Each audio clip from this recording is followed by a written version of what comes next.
Hello dear students, in this session let us continue some of the theorems on quotient space. Okay, before that let us recall the definition of quotient space. We can define quotient space as, before defining quotient space I have to define a coset, right? So in order to define coset, we can define our set as v plus w is equal to v plus w such that this w belongs to the subspace W, isn't it? So now the collection of all these cosets is nothing but your quotient space. So now using this concept, let's move to some of the theorems.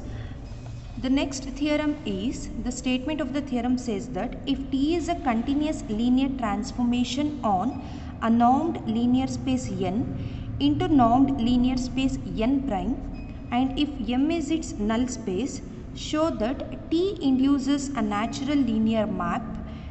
That natural linear map is a mapping from n by m to n prime. So since we have to prove that T induces a natural linear map, I have to prove that norm T prime is equal to norm T. Okay. So now before that, let us consider the mappings which they have given in the statement.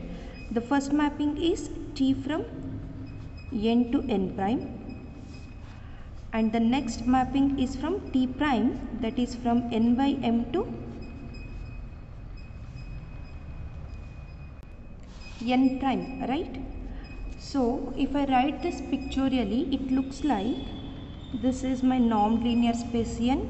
There is a mapping from n to n prime, and I will denote that as T. And we have quotient space n by m. I will denote somewhere here. This is my quotient space n by m. There is a mapping from n by m to n prime. So this is n by m to n prime. I will denote this as T dash. Okay. So now we have to check whether there is a relationship between these two. That is a mapping from n by m to n or n to n by m. So if you remember, in the previous session we have discussed a theorem in which you can see the mapping from n to n by m. There we have a mapping from a normed linear space n to n by m, and I will denote that as T again. Okay. This is the theorem which I have used in order to map from n to n by m. You can check here, if M is a closed linear space of a normed linear space n, and T from n to n by m is a natural map such that T of x is equal to x plus m, right? So using this, I can say that there is a mapping from n to n by m. So now let's continue with the proof. In the given statement, we have one more term m, and they have given that m is its null space. So first let us see how we can define null space, right? So I can define null space as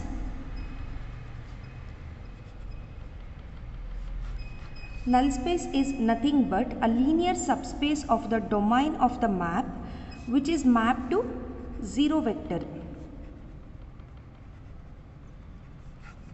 So I can write that as M is equal to null space,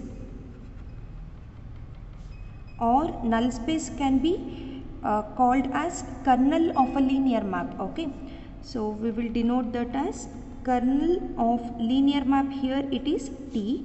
This will be equal to some vector x belongs to n such that it is mapped to 0 vector. That means T of x is equal to 0. This is how we will define our null space. I repeat once again, null space or kernel linear space, both are same. Okay, kernel of a linear map.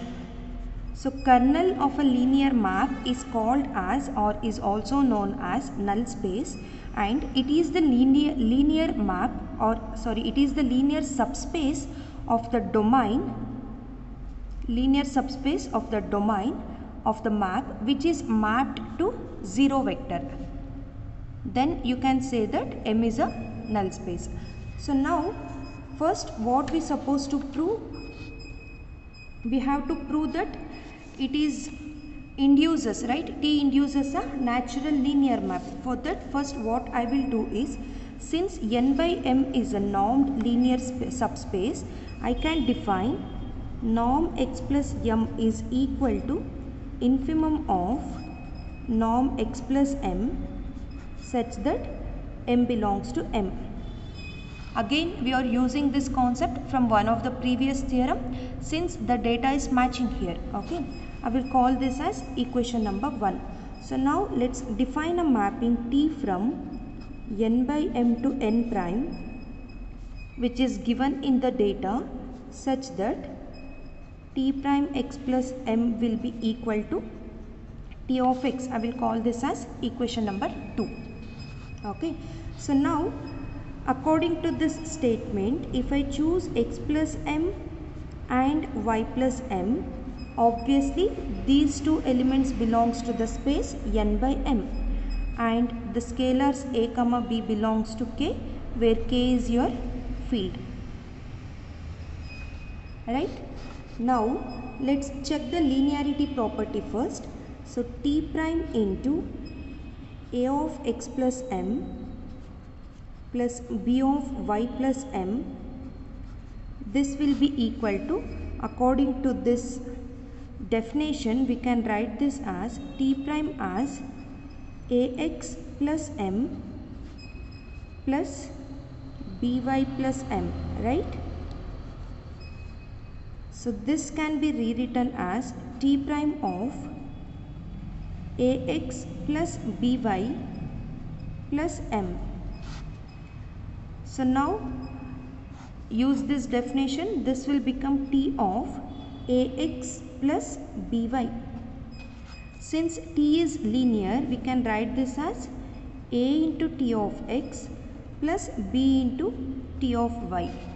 Again use the definition, this will become a into t prime of x plus m plus b into t prime of y plus m. So this proves that t prime is linear, isn't it? So now again using your equation 1, that is the defining set coset norm, we can write this as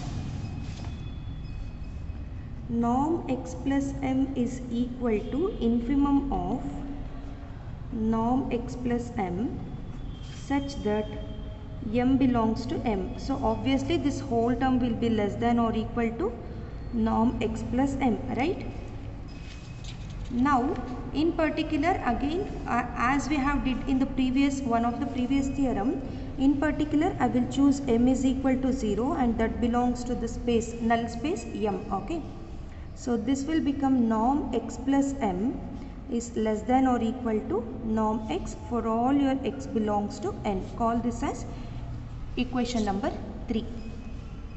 Okay, so now in order to prove norm t prime